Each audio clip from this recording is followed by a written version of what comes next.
Hello students, कैसी चल रही है आप लोगों की तैयारी। तो स्टूडेंट, जैसा कि आपको पता है कि हम इस समय फिजिक्स और केमिस्ट्री के इम्पोर्टेंट क्वेश्चंस को देख रहे हैं। तो दोस्तों, इस वीडियो में मैं आपको क्लास 12 फिजिक्स के स्थिर वैद्युत विभव तथा धारिता यानी कि सेकंड चैप्टर और तीसरे चैप्टर जिसका नाम है वैद्युत धारा, इन चैप्टर से कुछ बहुविकल्पीय प्रश्नों को जानेंगे जो कि बोर्ड एग्जाम की दृष्टि से बहुत ही इंपॉर्टेंट है।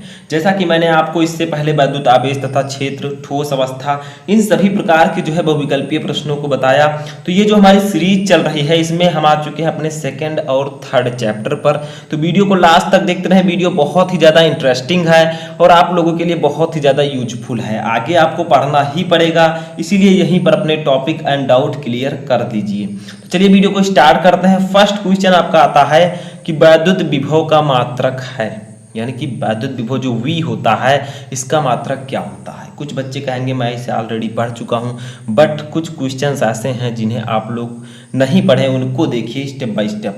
फर्स्ट है ऑप्शन जूल प्रति कूलाम, सेकंड है जूल इनटू यानी कूलाम, थर्ड है कूलाम प्रति जूल और फोर्थ है न्यूटन प्रति कूलाम। तो इसका जो सही आंसर होगा वो हो जाएगा जूल प्रति कूलाम। ठीक है, वैद्युत विभव का मात्रक जूल प्रति कूलाम होता है। V equal to W/Q0 joule. ठीक है, और कूलाम बल का मात्रक। दूसरा हमारा देखिए क्या है क्वेश्चन, निम्नलिखित में से धारिता का मात्रक कौन सा है। इन चारों में से जो है धारिता का मात्रक कौन सा है। फर्स्ट है कूलाम, सेकंड है एम्पियर, थर्ड है वोल्ट और फोर्थ है कूलाम प्रति वोल्ट। तो इसका सही आंसर क्या होगा, इसका सही आंसर होगा कूलाम प्रति वोल्ट, क्योंकि हमें पता है कि हम धारिता को डिनोट करते हैं C से और C इक्वल टू होता है Q/V। तो Q का मात्रक क्या होगा, ये आवेश है, आवेश का मात्रक कूलाम। ठीक है, और V क्या है आपका विभव है, तो इसका मात्रक वोल्ट, तो कूलाम प्रति वोल्ट इसका राइट आंसर होगा। ठीक है, तो ऐसे हम जो है एक्सप्लेन करते हुए सभी को देखेंगे। थर्ड क्वेश्चन हमारा आता है कि दो आवेशित वस्तुओं को जोड़ने पर, यानी कि दो आवेशित वस्तुएं हैं, उन्हें अगर हम आपस में जोड़ दें तो उनके बीच वैद्युत धारा प्रवाहित नहीं होती। यदि उनके क्या जो है इसके प्रॉब्लम्स हैं जिसके कारण धारा प्रवाहित नहीं होगी। यदि उनके आवेश समान हो या फिर धारिताएं समान हो, थर्ड है विभव समान हो, फोर्थ है प्रतिरोध समान हो। तो इसका सही आंसर होगा आपका विभव समान हो। दो आवेशित वस्तुओं को जोड़ने पर उनके बीच वैद्युत धारा प्रवाहित तब नहीं होगी जब उनके विभव समान होंगे। ठीक है, समझ में आ रहा है। तो ऐसे ही समझिए चौथा क्वेश्चन हमारा है कि एक संधारित्र की धारिता निर्भर करती है, यानी कि जो संधारित्र की धारिता होती है वो किस बात पर निर्भर करती है।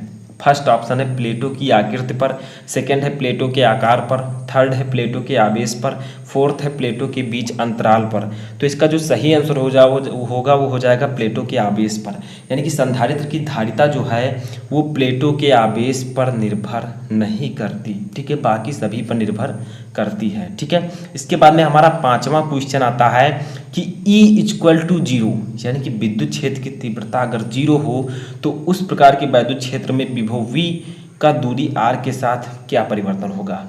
अगर कोई विद्युत क्षेत्र है, विद्युत क्षेत्र का मान 0 है, ठीक है, तो विद्युत विभव V और दूरी R के साथ परिवर्तन क्या होगा। V अनुपाती 1/R होगा, या फिर V अनुपाती R होगा, ठीक है, या फिर V अनुपाती 1/R² होगा, या फिर होगा B R पर निर्भर नहीं करेगा। तो ये याद रखिएगा कि अगर विद्युत क्षेत्र का मान वैल्यू 0 है तो विभव और दूरी के साथ जो परिवर्तन है वो B और R पर निर्भर नहीं करेगा। तो ये आपका चौथा क्वेश्चन सही है। अगला क्वेश्चन हमारा आता है कि 100 माइक्रोफैरड धारिता वाले संधारित्र को 10 वोल्ट तक आवेशित करने पर उसमें संचित ऊर्जा क्या होगी। तो चलिए इसको हम सॉल्व भी कर लेते हैं, ठीक है, ताकि आप लोगों को कभी डाउट ना रहे। तो क्या कहा जा रहा है, 100 माइक्रोफैरड, यानी कि आपको धारिता दी गई है यहाँ पर 100। ठीक है, तो ब्लैक पेन हम यूज कर लेते हैं। C इक्वल टू आपको दिया गया है 100 माइक्रोफैरड। अब 100 माइक्रोफैरड है, ठीक है, यानी कि μF है, तो इसको फैरड में बदलेंगे तो आपको लिखना होगा 100 × 10⁻⁶। ठीक है, फैरड। समझ में आया। और इसके बाद में हमें दिया गया है 10 वोल्ट विभवांतर, यानी कि V इक्वल टू हमें दिया गया है 10 वोल्ट। ठीक है, सिंपल है, कोई दिक्कत नहीं होनी चाहिए, बस आपको फार्मूले पर अप्लाई कर देना है, डोंट वरी। ठीक है, हम आपको बताएंगे अभी सही आंसर इसका। हमें ज्ञात करना है ऊर्जा, संचित ऊर्जा, तो उसे हम लोग ज्ञात कर लेंगे। एक फार्मूला होता है U = 1/2 यानी कि 1/2 CV²। ठीक है, ये फार्मूला होता है।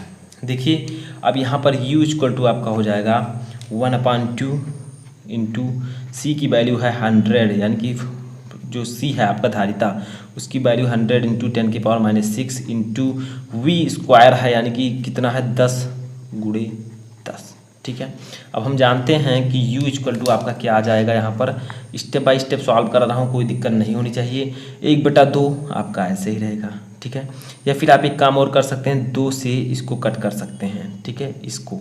ठीक है, आपका आ क्या जाएगा, तो यहाँ पर बचेगा आपका 5, तो 5 गुणे ये 10 और 100 का गुणा हो जाएगा 1000। ठीक है, इंटू 10⁻⁻6। ठीक है, समझ में आ रहा है, कोई दिक्कत नहीं होनी चाहिए। 5 गुणे 1000 को हम लिख सकते हैं 10⁻3, 10 2 100 2 1000 इंटू 10⁻6। ठीक है, सॉल्व क्यों कर रहे हैं, आप लोग कहेंगे अरे न्यूमेरिकल क्यों सॉल्व कराने लगे बहुविकल्पीय में, तो याद रखिए इस न्यूमेरिकल को मैंने सॉल्व कराया होगा, लेकिन यहाँ पर आपको ध्यान देना है। ठीक है, इससे रिलेटेड मैंने न्यूमेरिकल सॉल्व कराया है बट इस न्यूमेरिकल को नहीं।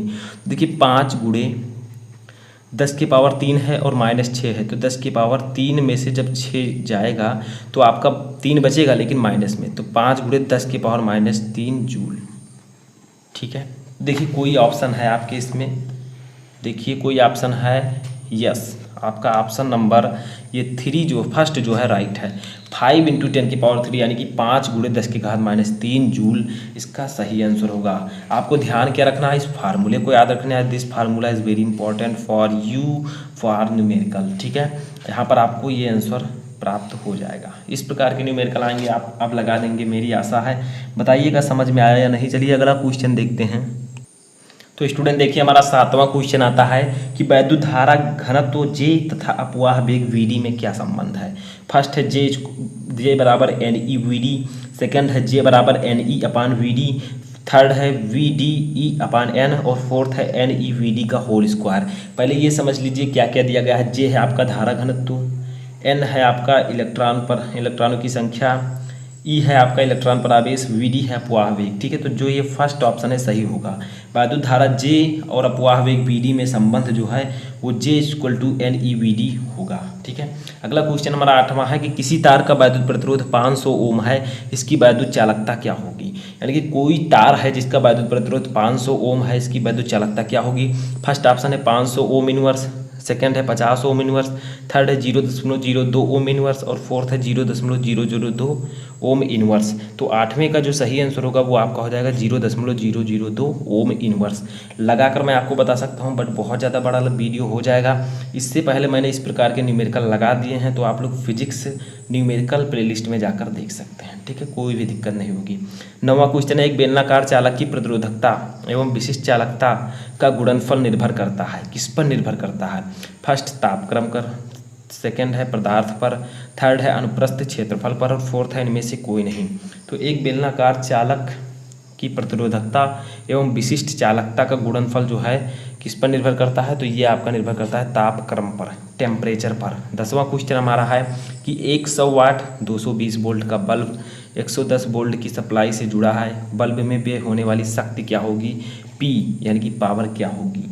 फर्स्ट ऑप्शन है 100 वाट, सेकंड है 50 वाट, थर्ड है 25 वाट और फोर्थ है 2 वाट। तो इसका सही आंसर जो होगा वो हो जाएगा आपका 25 वाट। ठीक है, राइट आंसर। तो ये सब मैं ऑलरेडी न्यूमेरिकल लगवा चुका हूँ इस प्रकार की, तो आप जाकर देख सकते हैं, कोई भी दिक्कत नहीं होगी। 11वां क्वेश्चन है विशिष्ट प्रतिरोध का मात्रक है। फर्स्ट है ओम मीटर, सेकंड है ओम मीटर इनवर्स, ओम और मीटर दोनों का इनवर्स है, थर्ड है ओम मीटर पर केवल इनवर्स और फोर्थ है ओम इनवर्स मीटर। इसका जो राइट आंसर होगा वो विशिष्ट प्रतिरोध का मात्रक ओम मीटर होता है। मैं ऑलरेडी आपको विशिष्ट प्रतिरोध परिभाषा, उदाहरण, मात्रक, बीमा सब कुछ बता चुका हूँ, ठीक है। तो जाकर देख सकते हैं। लास्ट है हमारा क्वेश्चन, लास्ट और 12th नंबर है कि किरचॉफ का धारा नियम किसके संरक्षण के परिणाम स्वरूप है। यानी कि किरचॉफ का धारा नियम किसके संरक्षण पर काम करता है। फर्स्ट है ऊर्जा संरक्षण पर, सेकंड है संवेग संरक्षण पर, थर्ड है आवेश संरक्षण पर और फोर्थ है द्रव्यमान संरक्षण पर। तो इसका जो राइट आंसर होगा वो हो जाएगा आवेश संरक्षण पर। यानी कि किरचॉफ का धारा नियम जो है वो आवेश संरक्षण के सिद्धांत पर काम करता है। ये थे आपके 12 most important question, objective questions. तो आई होप कि आपको ये क्वेश्चन अच्छे से समझ में आ चुके होंगे, वीडियो भी पसंद आया होगा। वैसे ही इसका PDF मैं डिस्क्रिप्शन में दे दूंगा, जाकर वहाँ से आप डाउनलोड करके इसकी और अच्छे से तैयारी कर सकते हैं। बट अगर वीडियो पसंद आए तो वीडियो को लाइक कर लें, चैनल पर नए चैनल को सब्सक्राइब कर लें। किसी अन्य टॉपिक पर वीडियो चाहिए तो आप मुझे कमेंट बॉक्स में बता सकते हैं।